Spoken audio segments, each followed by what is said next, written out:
亲爱的朋友们，欢迎来到微光夜读。小伙子，你眼睛瞎了吗？没看见老人家站着？就是这么大年纪的老太太，你好意思坐着？现在的年轻人啊，真是没有一点素质。公交车上，指责声此起彼伏，所有人的目光都聚焦在那个坐在靠窗位置的年轻男人身上。他穿着普通的深蓝色夹克，短发整齐，坐姿笔直，一看就是当过兵的人。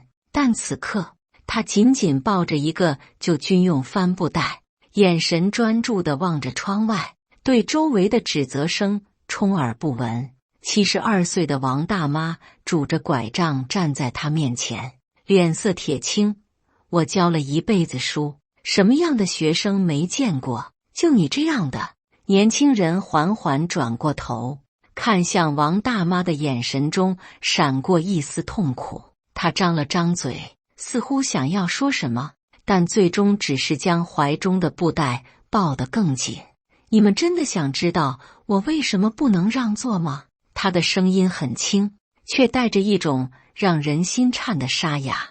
接下来开始我们本期故事，记得点击订阅并开启小铃铛。10月的北城，秋风萧瑟，下午3点半，36路公交车缓缓驶出龙华站。车厢里人不算多，但也没有空座。李军坐在第3排靠窗的位置，怀里紧紧抱着一个褪了色的军用帆布袋。这个袋子跟了他5年，从新兵训练营到边境哨所，再到现在退伍回到地方。袋子上的迷彩图案已经模糊不清，边角也磨得发白，但他依然把它当作最珍贵的东西。李军今年30岁，2个月前刚从部队退伍，本来应该是人生新的开始，可他的眼神里却没有半点对未来的憧憬，只有深深的疲惫和说不出的痛苦。他望着窗外飞速掠过的街景，脑海中却不断浮现出3个月前那个血色黄昏，沙漠、枪声、血泊中的战友，每一个画面都像钢针一样刺痛着他的心。师傅，靠边停一下！司机踩下刹车，车门打开，一位老太太拄着拐杖缓缓上车。她头发花白，但精神矍铄，走路虽然不快，但每一步都很稳当。这就是王大妈，今年72岁，退休前是附近小学的语文老师。她在这片社区住了20多年，性格直爽，看不惯不公平的事情。邻居们都知道她的脾气，路见不平一声吼。王大妈刷了老年卡，环顾车厢寻找座位，车上确实没有空座了。按照常理，应该有年轻人主动让座。他的目光在车厢里扫了一圈，最后落在了李军身上。这个年轻人看起来身体健康，坐姿笔直，一看就不是那种体弱多病的人。更重要的是，他坐的是爱心专座，按道理说就应该给老人让座。王大妈站在李军面前，轻咳了几声。李军听到咳嗽声，下意识地转过头看了一眼，但很快又把目光投向了窗外。他的手不自觉地抚摸着怀中的布袋，那里面装着的东西是他此行最重要的目的。王大妈见他没有反应，又咳了几声，声音稍微大了一些。李军再次转头，这一次他们的目光相遇了。王大妈看到了他眼中的疲惫和痛苦，但更多的是对他不让座的不满。小伙子，能给我让个座吗？王大妈的语气还算客气，毕竟是当了几十年老师的人，说话还是有分寸的。李军看着他，嘴唇动了动，似乎想要说什么。他的目光在王大妈和怀中的布袋之间游移，最终还是低下头，没有起身的意思。王大妈的脸色变了，她在这片社区生活了这么多年，还从来没遇到过这样的年轻人。看起来文文静静的，怎么一点基本的礼貌都没有？小伙子，我说话你听见了吗？王大妈的声音提高了几度，车上的其他乘客也注意到了这边的情况。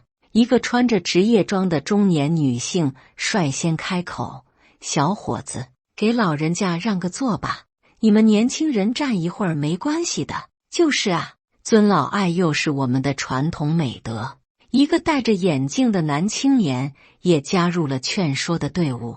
李军抬起头，环顾了一下周围的人，他们的目光中都带着期待和一丝不满。他再次张开嘴，想要解释什么，但话到嘴边又咽了回去。他紧紧抱着怀中的布袋，那里面装着的东西太重要了，重要到他不能冒任何风险。不好意思，李军的声音很轻，话说到一半就停了下来。王大妈的耐心彻底耗尽了，她当了一辈子老师，最见不得这种没有教养的行为。我说你这个年轻人怎么这样没素质？我都这么大年纪了，你就不能让个座？王大妈的声音在车厢里回响，带着明显的愤怒。李军的脸色变得更加难看，他低着头，双手紧紧抱着布袋，指关节因为用力而发白。大妈说的对，这年轻人太没礼貌了，看着挺精神的，怎么这么没教养？现在的年轻人啊，真是一代不如一代。车厢里开始有更多的声音加入到指责的行列中。李军感受着来自四面八方的压力，额头上渗出了细密的汗珠。一个抱着孩子的年轻妈妈说道：“小朋友，看到了吗？这就是没有教养的表现，以后可不能学他。”他怀中的小男孩好奇地看着李军，奶声奶气地问：“妈妈，为什么大哥哥不给奶奶让座呀？”“因为大哥哥不是好人。”年轻妈妈毫不客气地说道。这句话像一根针一样刺进了李军的心里，他猛地抬起头，眼中闪过一丝痛苦的光芒。车厢里的指责声越来越大，李军成了众矢之的。一个穿着校服的女学生掏出手机，对着李军就是一通拍摄：“我要把你发到网上去，让大家都看看你的素质。对，发到网上，让所有人都看看这个没素质的家伙，这种人就应该被曝光。”李军看到那个闪烁的手机镜头，身体不由自主地往后缩了缩。他在部队的时候，最怕的就是被人拍照，那会让他想起很多不愿意回忆的事情。王大妈见状更来劲了，她拄着拐杖，居高临下地看着李军：“我教了一辈子书，什么样的学生没见过？就你这样的，肯定从小就没教好。你父母怎么教育你的？就这样教你做人的？”提到父母，李军的身体明显颤抖了一下。他的父母在他当兵第2年的时候出了车祸，双双离世。这件事一直是他心中最痛的地方。“你哑巴了，说话啊！”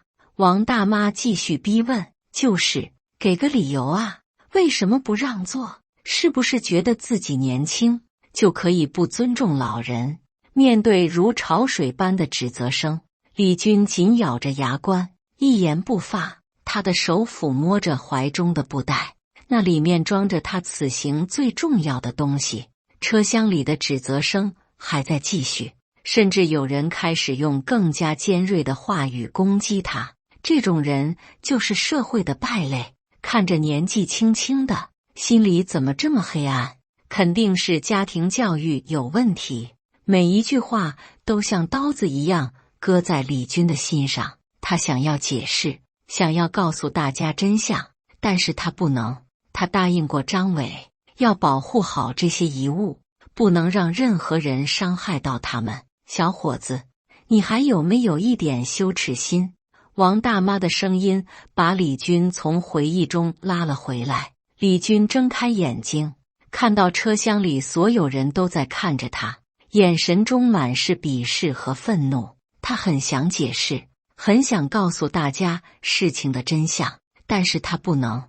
张伟的遗物太重要了，他不能冒任何风险。万一在争执中布袋被弄坏了，万一里面的东西掉出来被人踩到了，那他怎么向张伟交代？怎么向伯母交代？我知道你们觉得我没素质，觉得我不尊重老人。李军终于开口了，声音有些沙哑，但是我真的有不得已的苦衷。什么苦衷？说出来听听。王大妈冷笑道，我倒要听听你能编出什么理由来。李军看着他，又看了看车厢里其他的人，他们的脸上都写着不信任，都等着看他的笑话。李军张了张嘴，最终还是摇了摇头，对不起，我不能说，不能说。王大妈的声音提高了8度，你当我们都是傻子吗？不能说就是没理由，就是想耍赖，就是什么不能说的，分明就是在找借口。这种人就是没有教养，还想找理由为自己开脱。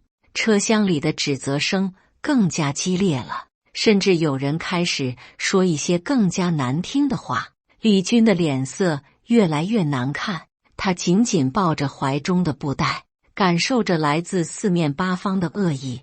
这种感觉让他想起了张伟牺牲后的那些日子，所有人都在安慰他，但没有人能理解他内心的痛苦。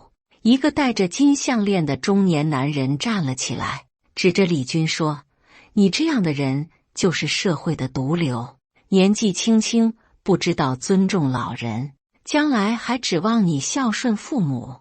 这句话又一次刺痛了李军，他的父母已经不在了，他再也没有机会孝顺他们了，这是他心中永远的痛，也是他选择当兵的原因之一。他想要保护更多的家庭，不让他们经历失去亲人的痛苦。可是现在，这些人却在用最恶毒的语言攻击他。公交车继续向前行驶，但车厢里的气氛越来越紧张。一个年轻的女孩拿着手机，一边录像一边说，大家看看，这就是现在年轻人的素质，老人家都这么大年纪了，他还是不让座，等等，我认识这个人。突然，一个戴眼镜的男青年兴奋地叫道，他是不是住在和平小区？我好像见过他。真的吗？那太好了，我们可以人肉他。对，查出他的身份，看看他到底是什么人。听到人肉这个词，李军的身体明显颤抖了一下。他在部队的时候，最怕的就是暴露身份，那可能会给家人带来危险。虽然现在已经退伍了，但这种恐惧感依然存在。王大妈看到李军的反应，更加确信他心虚了。怎么，怕了？知道怕了，早干什么去了？我告诉你，现在是网络时代，你这种行为一定会被曝光的。那个女学生挥舞着手机，到时候让你单位的人看看，让你朋友看看，看你还有什么脸面见人。李军的脸色变得苍白，他低下头，更加紧地抱着怀中的布袋，那里面装着的不仅仅是张伟的遗物，更是他对战友的承诺。你知不知道老人家站着有多危险？一个中年妇女义愤填膺地说道，万一摔倒了怎么办？万一出了事故怎么办？你负得起这个责任吗？就是现在的年轻人只顾自己，从来不考虑别人，这种人就应该被社会谴责。面对如潮水般的指责，李军感到前所未有的压力。他多么想站起来，大声告诉所有人真相，告诉他们自己不是那种没有素质的人，但是他不能，绝对不能。张伟临死前托付给他的事情，是他此生最重要的使命。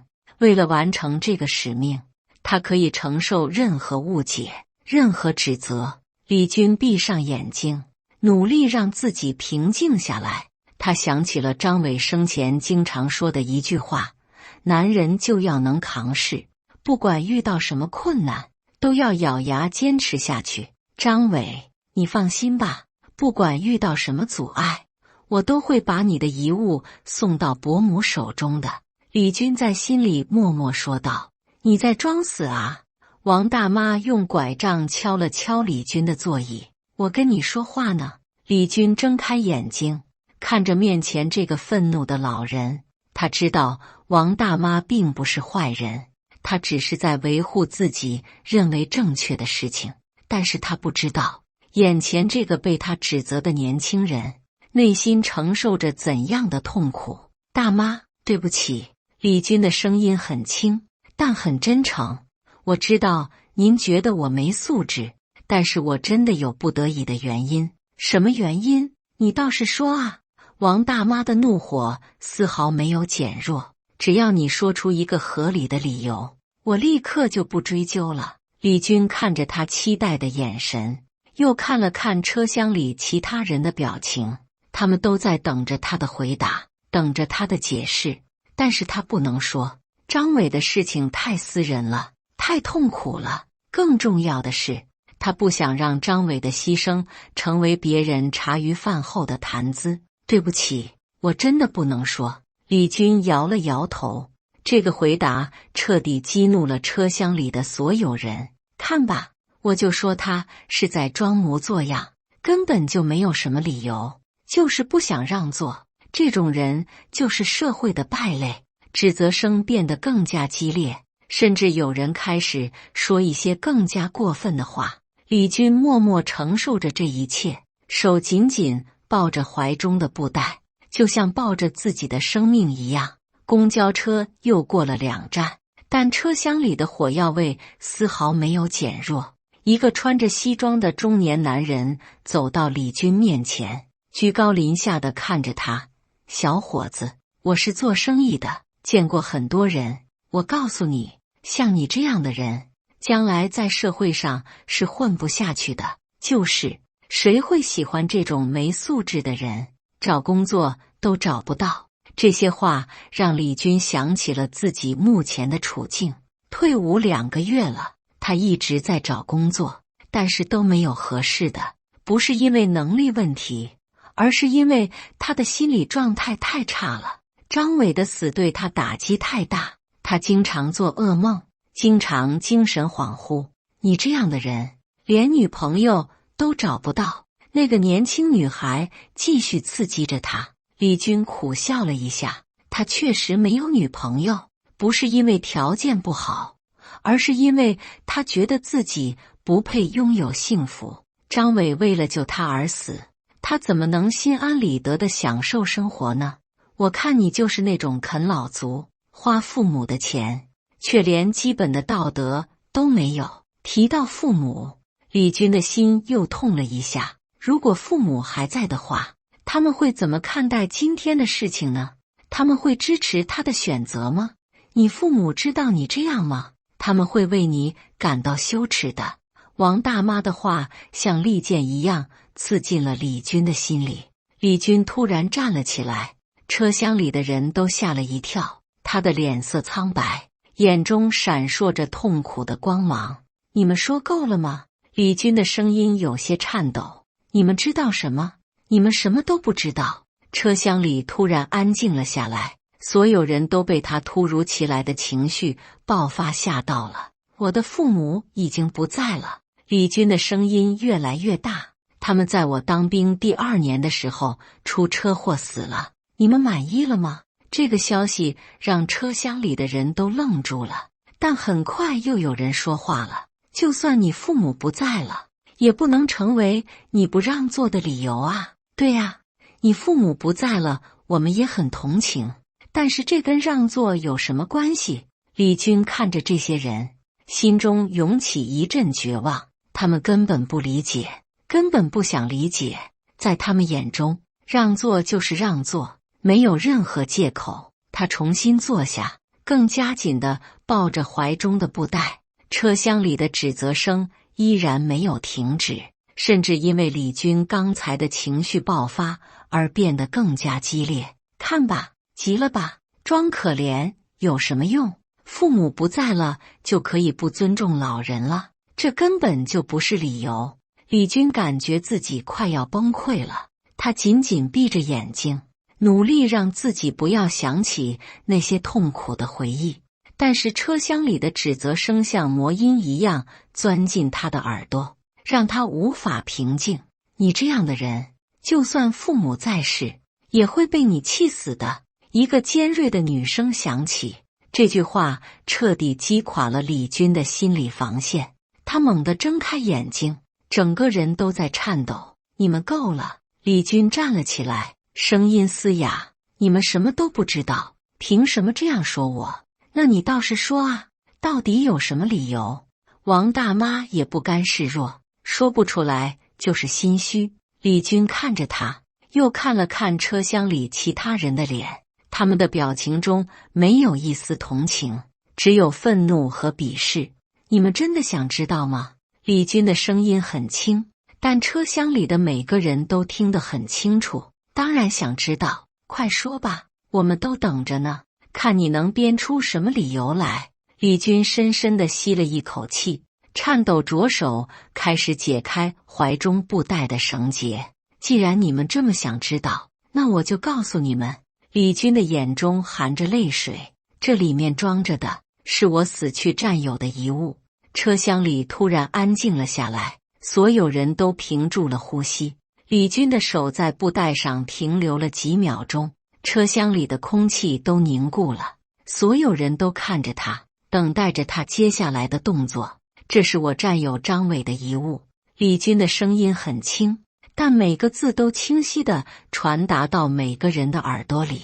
3个月前，他为了救我，牺牲了。车厢里彻底安静了下来，连呼吸声都变得小心翼翼。李军慢慢打开布袋，里面露出了一套叠得整整齐齐的军装。虽然已经洗过很多遍，但仍然可以看到一些淡淡的血迹没有完全洗掉。这是他穿过的军装。李军的声音开始颤抖，上面的血迹是他为了救我流的血。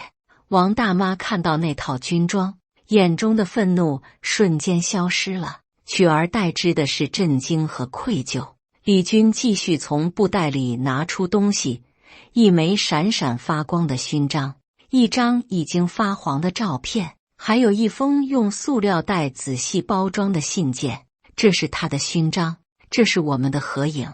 李军指着照片说，这封信是他临死前写给他母亲的，但是还没来得及寄出去。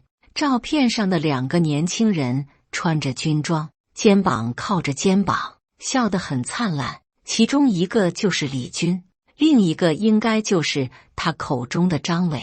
他们看起来那么年轻，那么充满活力，谁能想到其中一个已经永远离开了这个世界？今天是他牺牲3个月的忌日。李军的眼泪终于流了下来。我要去看他的母亲，把这些东西亲手交给他。车厢里的人都被镇住了，刚才还在指责他的人，现在都不知道该说什么好。他的母亲今年73岁，比这位大妈还大1岁。李军看着王大妈，她身体不好，一直住在城南的老年公寓里。张伟是他唯一的儿子。王大妈的眼眶湿润了，她想起了自己当年牺牲在朝鲜战场上的哥哥。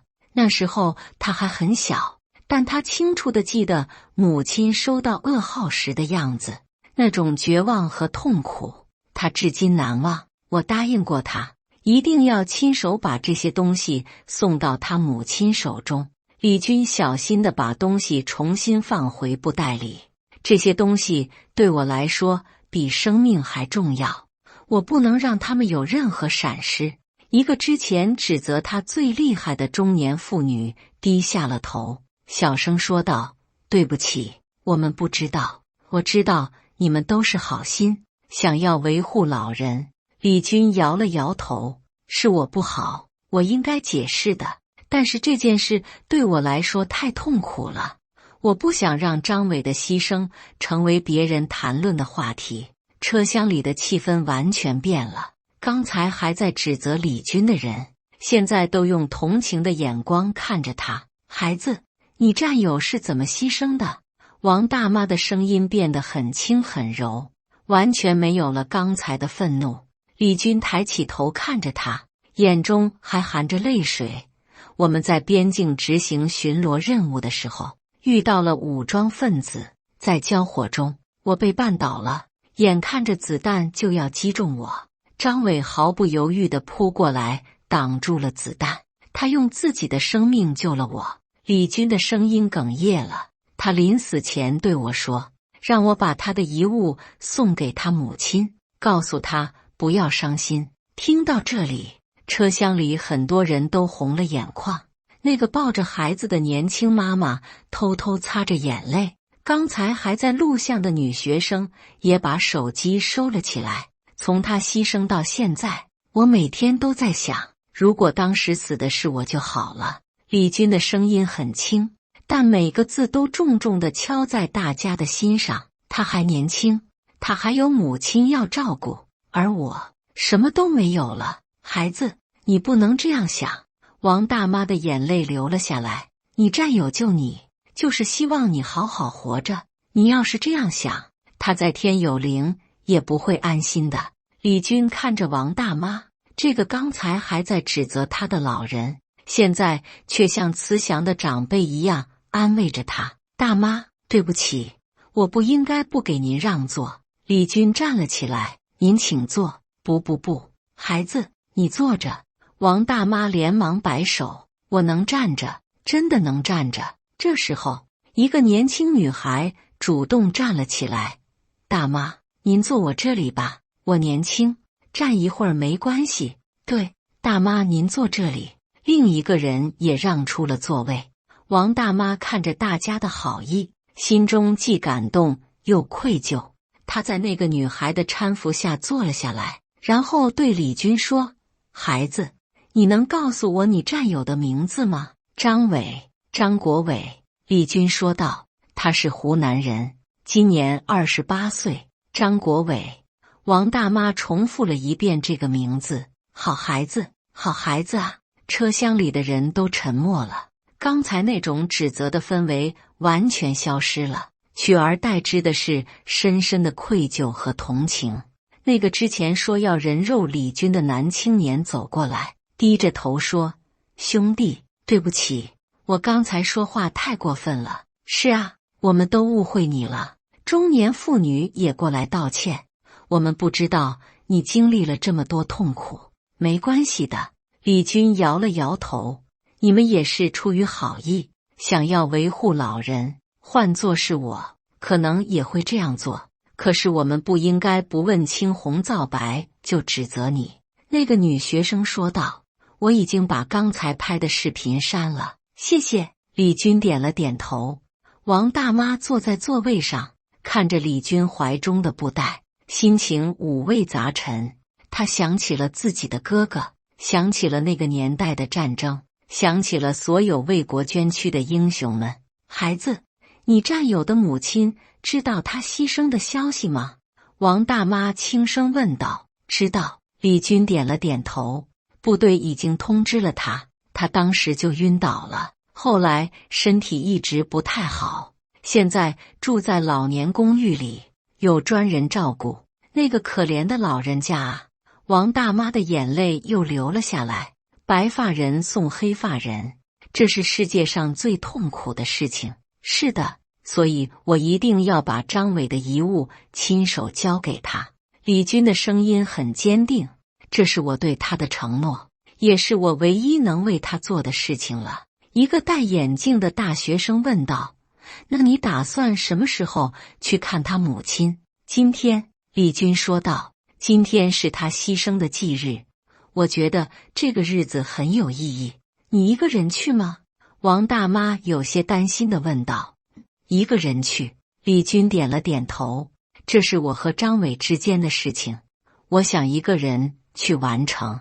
公交车继续向前行驶，但车厢里的氛围已经完全改变了。刚才还充满火药味的空间，现在变得温暖而感人。兄弟，你现在做什么工作？那个中年商人关心地问道。还在找工作。李军有些不好意思地说，退伍2个月了，一直没找到合适的。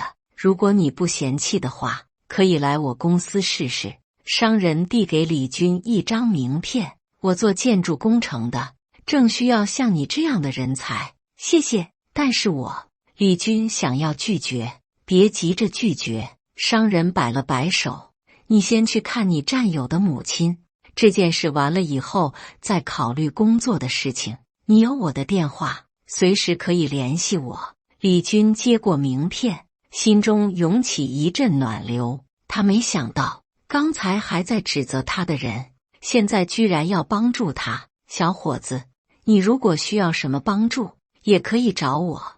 一个看起来很有文化的中年女性也递过来一张名片。我在市里的心理咨询中心工作，如果你需要心理疏导，可以免费为你服务，我也愿意帮助你。年轻女孩说道，我是师范学院的学生，如果你需要有人陪着去看伯母，我可以去。老人家看到年轻人多，心情可能会好一些。看着大家的善意，李军的眼眶又红了。他没想到，经历了刚才那样的误解和指责之后，这些人还愿意帮助他。谢谢大家，真的谢谢。李军的声音有些哽咽。我没想到，我真的没想到。孩子，好人总会遇到好人的。王大妈慈祥地说道，你战友救了你，你要替他照顾好他的母亲，这就是善有善报。是的，你们都是好人。李军点了点头。张伟如果知道有这么多好心人关心他的母亲，一定会很高兴的。红星老年公寓到了，司机大声宣布。李军站了起来，小心地抱着怀中的布袋，这就是他的目的地，张伟母亲居住的地方。孩子，你到了。王大妈站起来送他，替我向你战友的母亲问好，告诉他我们都会记住他儿子的。我会的，谢谢大妈。李军点了点头。小伙子，加油，替我们向老人家问好，有什么困难记得联系我们。车厢里的人都在向李军告别，刚才那种敌意完全消失了，取而代之的是满满的祝福和关爱。李军一一向大家点头致谢，然后慢慢走向车门。等等，王大妈突然叫住了他。李军回过头，看到王大妈从包里拿出了一束花，这是我买给我老伴的，今天是他的忌日。王大妈把花递给李军，但是我觉得你战友更需要这束花。李军看着那束洁白的菊花，眼泪再次流了下来。谢谢，谢谢大妈。他接过花，声音颤抖着说，张伟一定会喜欢的。去吧，孩子。王大妈轻拍着他的肩膀，替我们向那位老母亲问好，告诉他，他的儿子是英雄，我们都会记住他的。李军用力点了点头，然后抱着布袋和鲜花下了车。公交车缓缓离开，车厢里的人都看着李军的背影，直到他消失在老年公寓的大门里。李军站在老年公寓的大门前，深深地吸了一口气。3个月了，他终于要见到张伟的母亲了。他整理了一下衣服，抱紧了怀中的布袋和鲜花，然后走进了大门。请问您找谁？前台的护士礼貌地询问。我找李秀芬老人，她住在3楼。李军说道。我是他儿子的战友。护士看了看登记册，然后点了点头。李奶奶在房间里休息，您上去吧。3楼307房间。李军道了谢，然后乘电梯上了3楼。走廊里很安静，偶尔有护工推着轮椅经过。307房间。李军站在门前，手有些颤抖地敲了敲门。请进。里面传来一个苍老的声音。李军推开门，看到一个头发花白的老人坐在窗边的椅子上。他的脸色有些苍白，但精神还算不错。这就是张伟的母亲李秀芬。您是？老人疑惑地看着李军。伯母，我是李军，张伟的战友。李军走近了几步，我来看您了。听到张伟这个名字，老人的眼中瞬间涌出了泪水。你是小军？老人颤抖着站了起来。我儿子经常在信里提到你，说你是他最好的兄弟。是的，伯母，我是李军。李军的眼眶也红了。张伟经常跟我说起您，说您是世界上最好的母亲。老人走过来，用颤抖的手摸着李军的脸。孩子，你瘦了。伯母。李军再也控制不住情绪，跪在了老人面前。对不起，都是我的错。如果不是为了救我，张伟不会。孩子，你快起来。老人连忙扶起李军。这不怪你，这是我儿子的选择。他从小就是这样，看不得别人受苦。李军站起来，小心地把布袋和鲜花放在桌子上。伯母，这是张伟的遗物，他临走前让我一定要亲手交给您。李军打开布袋，还有这束花，是一位好心的大妈托我带给您的。老人看着那套军装，那枚勋章，还有那张照片，眼泪哗哗地流了下来。我的儿子。老人抚摸着军装。我的好儿子。伯母，还有这封信。李军拿出那封用塑料袋包装的信件，这是张伟写给您的，但是还没来得及寄出去。老人颤抖着接过信件，用颤抖的手拆开了封口。妈，当您看到这封信的时候，我可能已经不在您身边了。老人读着信，眼泪像断线的珠子一样流个不停。李军也在旁边默默地流着眼泪。信不长，但每一个字都充满了对母亲的爱和不舍。张伟在信中告诉母亲，他选择当兵是为了保护更多的家庭，他不后悔自己的选择，他希望母亲不要为他伤心，要好好照顾自己的身体。妈，我会一直守护着您，直到您安详地离开这个世界。读完信，老人哭得不能自已。李军在旁边陪着他哭，两个人都在为那个再也回不来的年轻人而悲伤，哭了很久，老人才慢慢平静下来。小军，谢谢你。老人握着李军的手，谢谢你替我儿子完成了最后的心愿。伯母，这是我应该做的。李军说道。张伟救了我的命，我这辈子都不会忘记他的恩情。孩子，你以后有什么打算？老人关心地问道。我还在找工作，还在适应新的生活。李军实话实说。说实话，我还没有完全走出阴霾。孩子，我儿子救你，就是希望你能好好活着。老人语重心长地说。你要是一直沉浸在痛苦中，他在天有灵也不会安心的。我明白，伯母。李军点了点头。我会努力的，我会好好活着，这样才对得起张伟的牺牲。好孩子，好孩子。老人拍着李军的手。以后你就是我的儿子，有什么困难一定要告诉我。虽然我帮不了你什么，但至少可以为你祈祷。听到这话，李军的心中涌起一阵暖流。他失去了父母，失去了最好的战友，但上天又给了他一个慈祥的长辈。伯母，我会经常来看您的。李军承诺道。以后您就是我的母亲，我会像张伟一样孝顺您。老人笑了，那是他3个月来第一次真正的笑容。好孩子。老人说道。这样我就有2个儿子了，一个在天上守护着我，一个在人间陪伴着我。夕阳西下，橙红色的光线透过窗户洒进房间里，照在2个相依为命的人身上，一个失去了儿子的母亲，一个失去了战友的军人，因为一份承诺而紧紧联系在一起。李军知道，从今天开始，他的生活将有了新的意义。他不再是一个人在承受痛苦，他有了新的家人，新的责任。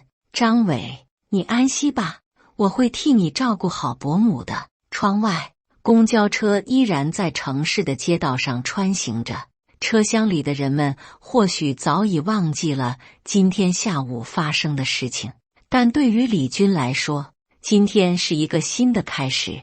他完成了对战友的承诺，也找到了继续生活下去的理由。那个布袋，那些遗物，见证了一段生死与共的战友情，也见证了人性的光辉和社会的温暖。